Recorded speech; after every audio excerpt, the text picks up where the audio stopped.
Today we are making a meat lover's delight, a chicken keema samosa.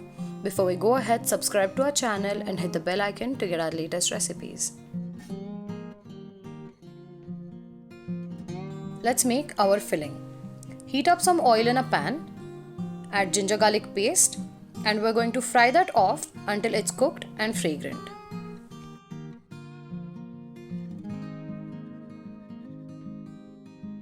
Next, add finely chopped onions. On a medium-high flame, saute until the onions start sweating. We only want a light golden color on the onions so that they are still crunchy and a little raw. Now let's add our minced chicken to that. You can also use mutton keema, of course. Break it down and we're going to saute this until the chicken has completely cooked. We don't want any extra water in our filling, so cook this on a high flame while constantly stirring.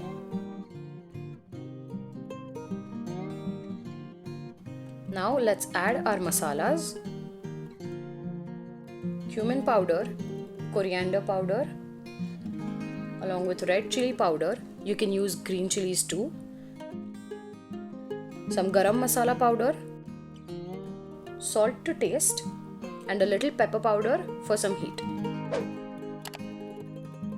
Let's fry this off on a medium-high flame. Our filling should not have too much moisture, otherwise even if there's a small opening left in our samosas, the water will ooze out and start spluttering all over while we fry. But you must remember that while we don't want that excess water, we don't want our chicken to dry out. So while you're cooking this, constantly break down any lumps that the chicken mince may have so that everything cooks evenly. Now this is a very basic keema recipe that you can use as a stuffing for rolls or as a topping for pizzas. You can try this keema with our chapati pizza recipes. You can check the link in the description for that.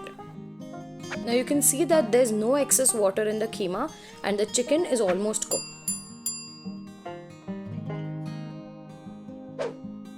Turn the heat off and add some finely chopped coriander along with freshly squeezed lemon.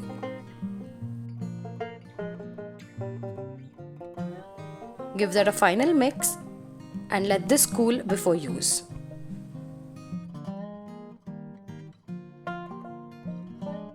To begin filling, spread out your samosa patti.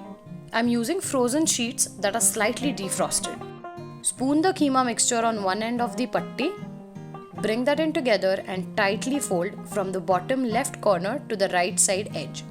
So basically bring one corner up to the opposite side's edge. Again, tuck the filling into the pocket and tightly fold it. Try to tuck all sides very tightly and repeat.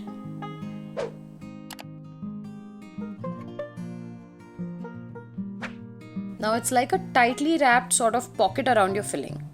Adjust and push the keema, and here you can add a little extra filling if you like. So now this rectangle that you're left with will be the sealing part of the samosa. So to basically glue your samosa into place, apply a thin layer of a thick paste of maida and water. A lot of people only apply to the edges, but it will just crisp up while frying, so don't worry about that and apply however you feel comfortable. Applying to a larger portion helps everything stay in place better. Now pick up your samosa and as tightly as you can, wrap the glued part over the triangle. Mine is a long sheet, so it is going over twice. It will stick as you fold. You can use a little extra paste to tightly close up the end strip.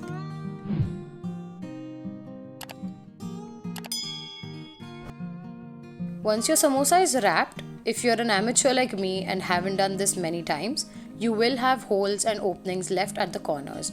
So a hack that I always turn to is to just dip the corners in the paste right before frying to make sure no moisture from the filling can come out and ruin the oil. So to fry, heat up oil in a deep kadhai and slowly slide your sealed samosas in.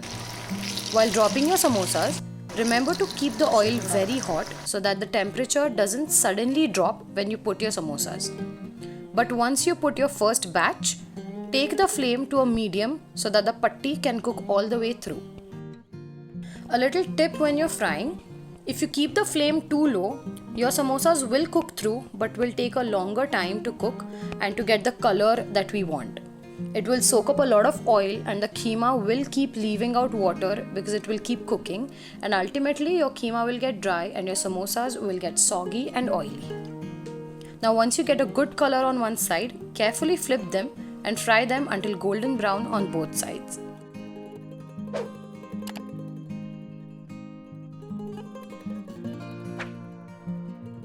This is the kind of light golden color that we want. This delicate frying is what we need for our samosas to stay crispy for a longer time despite having a moist filling. Drain the excess oil and fry all your samosas. Serve them with ketchup or check out our recipe links in the description for a fresh mint chutney or a spicy tomato garlic chutney for even better taste. Try these crispy chicken keema samosas as an evening snack or as an appetizer for your next party. If you have any questions, please drop them in the comments below. Thank you. See you next time with another recipe.